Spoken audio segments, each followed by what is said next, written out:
Il y a maintenant 2 ans que je me suis installée en banlieue parisienne. Si je me retrouve à vous raconter ça, c'est pour avoir des avis sur des trucs étranges que j'ai découverts. Le plus simple, c'est que je vous raconte tout depuis le début. Je suis étudiante et comme beaucoup j'ai eu la joie de chercher un appart sur Paris. Je suis allée de désillusion en désillusion jusqu'à finir par échouer dans une banlieue de Seine-Saint-Denis. Je vais pas mentir, au départ j'étais pleine d'a priori, mais au final c'est plutôt cool. La fac me laisse pas mal de temps pour glander et j'ai rapidement sympathisé avec le mec qui vit sur le même palier que moi. Je suis du genre tête brûlée et parfois franchement inconsciente, lui est toujours posé et réfléchi, malgré cette différence on sait tout de suite bien entendu. Le métro m'a toujours attiré. Ça a l'air qu'on dit comme ça, mais j'ai commencé par compulser des sites classiques comme Wikipédia, j'ai profité des journées du patrimoine pour visiter la régulation de la RATP, un dépôt ferroviaire, tout en posant des questions l'air de rien. Puis ma curiosité m'a poussé à fréquenter le milieu des vandales, qui connaissent toutes les ficelles pour se balader de manière sûre. C'est mon voisin qui avait quelques contacts, si bien qu'à peine un mois après mon emménagement, j'ai commencé à arpenter les rails du métro la nuit. J'ai appris les codes à mon tour, le 3e rail, le wagon nettoyeur, ceux de la maintenance, le fonctionnement de la brigade ferroviaire, qui patrouille souvent avec des chiens, les subtilités des lignes automatiques. J'ai appris où sont les entrées SAF, comment me saper, où mettre les pieds. J'avais toujours un petit sac à dos avec mon portable, une clé de chez moi, mes clopes, une carte d'identité, des piles de rechange pour ma lampe ainsi qu'un couteau et des plans aussi bien du réseau que de la surface.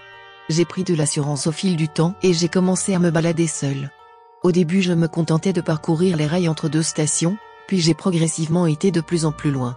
Ces promenades nocturnes à l'heure où le réseau ferroviaire est en théorie interdit au public sont rapidement devenues addictives, autant qu'un shoot d'héros. Dès que je sautais du quai pour rejoindre les rails et commencer mes explorations, j'étais aussi excitée qu'une gosse. Cependant à ce moment-là je manquais encore un peu de moyens pour rentrer aussi aisément que je le souhaitais. Puis l'hiver est arrivé. Mon pote a un grand côté humaniste et est assez idéaliste, et quand il m'a proposé d'aider aux maraudes du SAMU social avec lui, j'ai ri. Mais je me sentais redevable, sans lui je crois que je n'aurais jamais pu devenir une visiteuse nocturne. Malgré le fait qu'on n'était pas dans la même équipe, ce n'était pas spécialement déplaisant, c'était même plutôt intriguant, j'y ai pris goût. La nuit qui tombe, le froid et les histoires de la rue. J'ai fini par avoir quelques liens avec les SDF, j'avais le droit à des bribes d'histoire, que j'écoutais avec respect tout en réfrénant ma curiosité avide de détails. C'est vers janvier que les choses ont commencé à changer. L'hiver est devenu plus rigoureux et des habitués ont commencé à manquer à l'appel. Curieuse, j'ai posé des questions un peu partout en obtenant toujours des réponses vagues. Il est parti de la capitale, elle a eu une place en foyer, ça arrive qu'il parte quelques jours, te bile pas. L'équipe avec laquelle je travaillais n'avait pas l'air plus inquiète que ça, mon pote non plus, alors j'ai fini par laisser tomber. Lorsque les maraudes ont pris fin au printemps, j'avais perdu de vue une dizaine de SDF. Il y avait eu des décès à cause du froid comme tous les ans, alors peut-être que...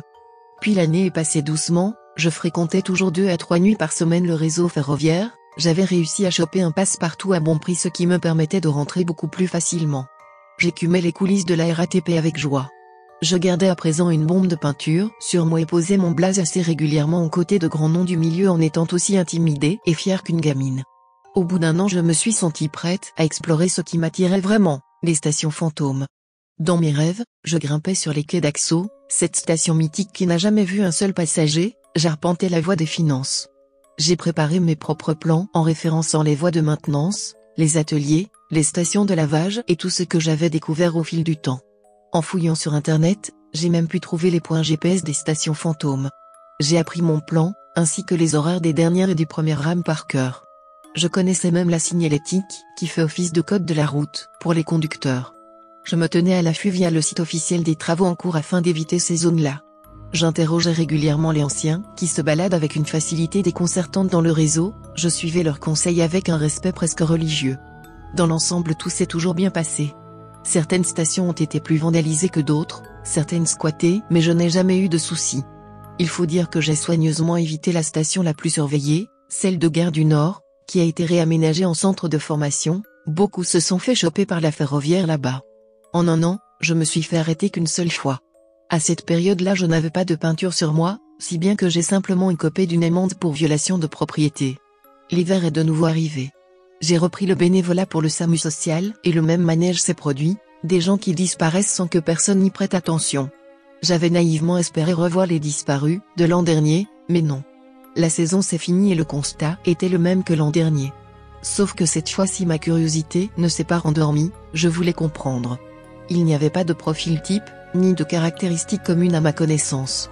C'étaient des femmes, des hommes, de tous les âges, de toutes les origines, certains te disaient à la prochaine fois et beaucoup n'avaient pas l'air de vouloir partir en foyer ou ailleurs. J'ai commencé par chercher dans des squats. Je sais c'est un peu cliché mais il me fallait bien un début.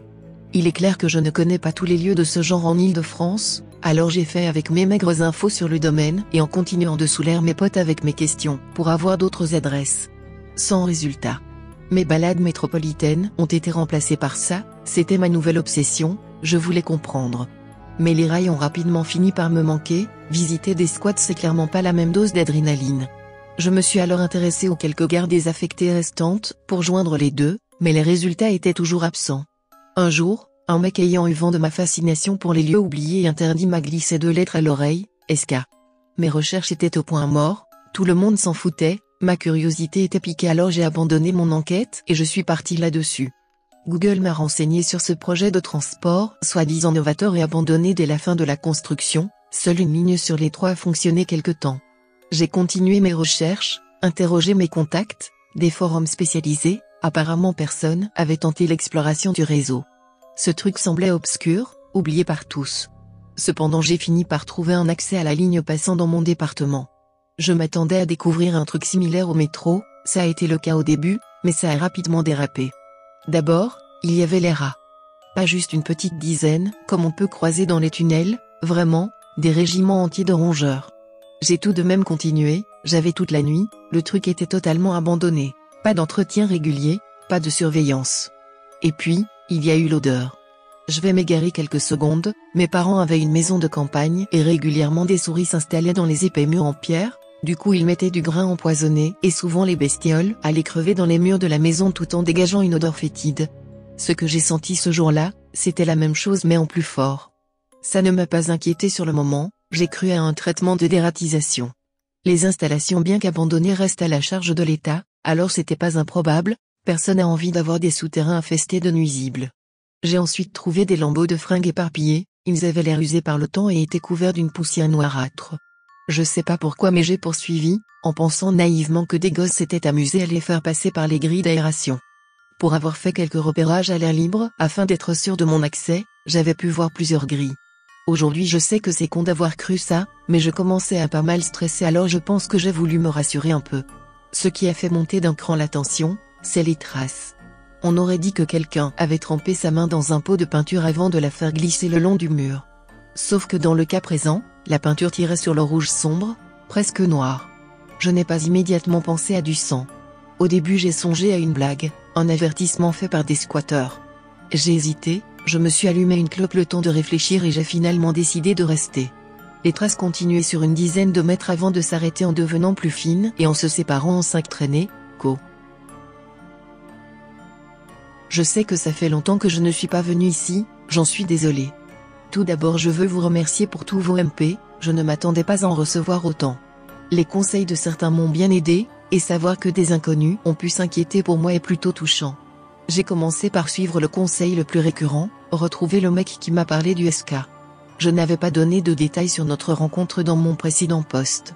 C'était à une soirée chez des potes qui ont l'habitude de faire, c'est pour ça qu'on s'était retrouvés à parler de ça. Je ne me souviens pas de son nom, je ne suis même pas sûr qu'il me l'ait donné au final. J'avoue que l'alcool bu ce soir-là ne m'aide pas spécialement.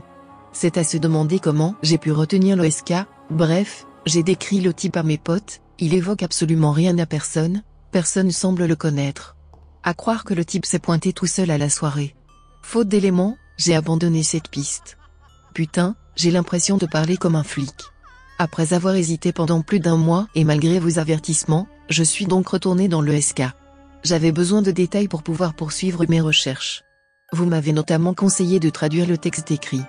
Du coup cette fois-ci j'ai pensé à prendre mon appareil, histoire d'avoir des photos de meilleure qualité que celles que je pourrais prendre avec mon portable. J'ai retrouvé l'accès sans peine. Les rats m'ont semblé moins nombreux, les lambeaux de vêtements étaient toujours là, par contre la flaque de sang avait disparu, les pierres du ballast ont juste gardé une pellicule rougeâtre qui brillait légèrement sous ma lampe. Je me sentais en confiance, et comme tout était calme, j'ai voulu poursuivre un peu. Je me suis arrêté une dizaine de mètres plus tard, Une longue série de caractères avait été gravée sur la paroi en béton. Cette nouvelle trouvaille a brisé ma confiance de façade, du coup j'ai fait demi-tour en m'assurant d'avoir toutes mes photos. J'ai cherché à traduire le texte par moi-même, mais en vain. Les caractères de la porte ne ressemblent pas à du runique, ceux sur le béton encore moins. Dans la précipitation et le stress de ma première visite, j'ai dû salement m'embrouiller. En fouillant sur internet, j'ai fini par trouver un site où des fans de langue morte échangent. J'ai posté mes photos avec un prétexte bidon, et en réclamant de l'aide pour comprendre le texte. Je n'ai pas eu de réponse pendant plusieurs jours, personne ne m'a répondu sur le sujet. J'ai par contre reçu un MP d'un membre assez ancien et semblant avoir une bonne réputation. Du coup il me paraît assez fiable. Dans son message, il m'a expliqué qu'il s'agit en fait de caractères cunéiformes mêlant du sumérien et du mésopotamien. Le texte gravé sur la porte fait référence à deux noms, Nergal et Ereshkigal. Celui sur la porte parle, lui, des Azags. D'après le type ce serait une sorte de prophétie ou un rituel d'invocation, mais il a refusé de m'en dire plus et s'est contenté de me mettre en garde contre les effets que pouvaient avoir ces textes millénaires. Je vais pas mentir, j'avais jamais lu ces noms avant, du coup une fois de plus Google m'a bien aidé. Ce sont des démons. Nergal et sa compagne Ereshkigal semblent régner ensemble sur les enfers, un couple charmant visiblement. Pour les Azags, ce sont des esprits démoniaques censés apporter des maladies, encore un truc charmant. J'en suis là pour le moment. Je me sens toujours perdu. Je ne sais pas si le sang est lié à une espèce d'offrande pour un rituel ou si ça a mal tourné pour celui ou celle qui a voulu jouer à ça. La personne en tout cas semble s'y connaître en minimum. Je crois que dans quelques mois j'y retournerai pour voir si je découvre quelque chose de nouveau, et histoire de garder un œil sur l'endroit. Je vous tiendrai au courant. Je ne pensais pas revenir aujourd'hui, mais en rangeant mes photos sur mon PC, un détail sur l'une d'entre elles m'a interpellé. C'était une avec des lambeaux de fringues dessus. Accidentellement, j'ai zoomé dessus avec la molette de ma souris. Bien que le tissu soit noirci, le motif reste parfaitement reconnaissable. Au début je croyais que les disparitions de SDF pouvaient avoir un lien, aujourd'hui j'en doute.